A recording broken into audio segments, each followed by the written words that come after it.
ఇప్పుడు అనసూయకి ఎంత అనసూయ మంచిగా ఉండాలనుకునేటోళ్ళు ఉన్నారు, అనసూయ గురించి చెడుగా కూడా అంతే ఉంది, ఈక్వల్. కొన్ని గుసగుస క్వశ్చన్లు ఇప్పుడు, సరేనా? ఇప్పుడు ఇందాక నుంచి గుసగుసలే కదా. ఇప్పుడు కాంట్రవర్సీ గుసగుస.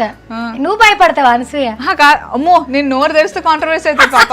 నేను అదే అన్న, ఎడ్డిది ఏదనిపిస్తుంది వేస్తుంది అని ఫిక్స్ అయిపోయినా నువ్వు కదా. ఎక్కడ ఏదనిపిస్తుందే కదా. పవన్ కళ్యాణ్ వాళ్ళతోటే డేంజర్ ఉండదు కానీ మనకు అది డేంజర్ అవుతుంది కదా. ఎప్పుడన్నా అనిపించిందా ఇండస్ట్రీలో ఇట్లా ఓపెన్ గా మాట్లాడితే కుదరదు బై? ఇప్పటికీ కూడా అనిపిస్తుంది. నేను ఎన్ని రోజులు టికా ఇస్తానో కూడా నాకు తెలియదు, కానీ ఇట్లనే మాట్లాడుతావు. నాకు ఇంకా రాదు, వేరేలా ఉండడం రాదు. సో మీరు ఎన్ని తిట్టినా కానీ ఆమె అట్లనే ఉంటుంది కాబట్టి మీరు ఊకుంటే పని అయిపోతుంది, అంతేనా? ఇక్కడ ఎక్కడో దీనికి సిగ్గులేదనే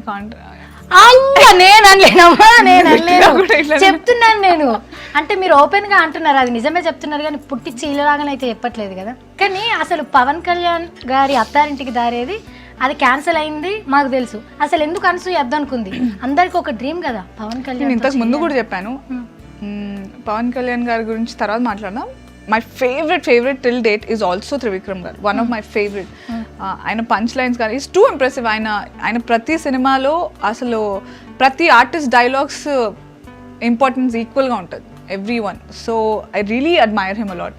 ఆఫ్ కోర్స్ పవర్ స్టార్ గారు ఎవరు అంటే కనిపిస్తే చాలు, ఈజ్ ఆల్మోస్ట్ లైక్ ఆయనకి అడ్మైరర్స్ ఫ్యాన్స్ కాదు భక్తులు ఉన్నారు, అంటే డివోటీస్ యూనో.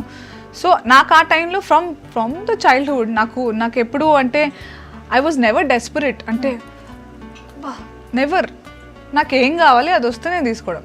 నేను ఆ టైంలో, and this is very old news, ఈ ఇంటర్వ్యూ చూసిన తర్వాత ప్లీజ్ దయచేసి ఇంకెప్పుడు ఎవరు అడగొద్దు ప్లీజ్.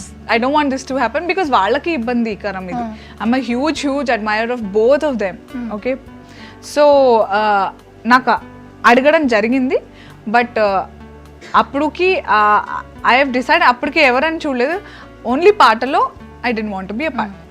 ఏ రీజన్కి అయితే ఇప్పటివరకు ఏది, ఇప్పుడు కూడా చాలా మంది దాని తర్వాత బోల్డెన్ సాంగ్స్ అడిగారు నా క్యారెక్టర్ పరంగా. ఈవెన్ సోగాడేలో I knew I would have ఒక పాటలో నా స్పెషల్ సాంగ్లో ఉన్నానని తెలిసి కూడా, బట్ నన్ను ఆ పాట కంటే ఎక్కువగా నా యాక్టింగ్కి, ఆ కవితలు చెప్పే రకం, ఆ బుజ్జి అనే దాన్ని, మరదలంటే ఇలా ఉండాలి అనిపించేలా చూపించారు. నాకు ఒక గుర్తింపు వచ్చింది, that's what I want. So రేపు షూట్ అనగా కూడా ఈరోజు అడిగారు, but I only told them this thing అంతే. But they understood very well. వాళ్ళకి లేని ప్రాబ్లం, నాకు లేని ప్రాబ్లం జనాలకు వచ్చి దాన్ని పెద్ద రాద్ధాంతం చేసి ఇప్పటివరకు మీరు అడిగే వరకు కూడా తెచ్చారు.